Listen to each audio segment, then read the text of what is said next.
Kaixo hemen super txiki eta super familia zer modu zaute Itziar Lezaban naiz, aurre mentorea psikopedagogoa, reiki eta hezkuntza fisikoko irakaslea. Goazen, bigarren bideo honekin hilko garela badakigula, bai? Orduan, zu badakizu hori, baino denbora galtzen duzu txorakeriekin eta horregatik ez zoaz aurrera.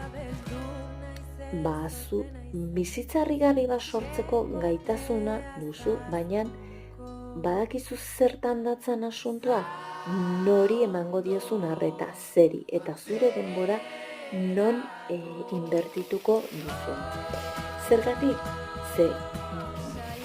zeri jartzen diozun arreta, zeren denak ez dizute patu berdinara eramango. Begira, esaldi bat esango dizut. Ez da denbora gutxi dugula, denbora asko galtzen dugula baizik, Senekaren esaldia. Zer iruditzen zaizu?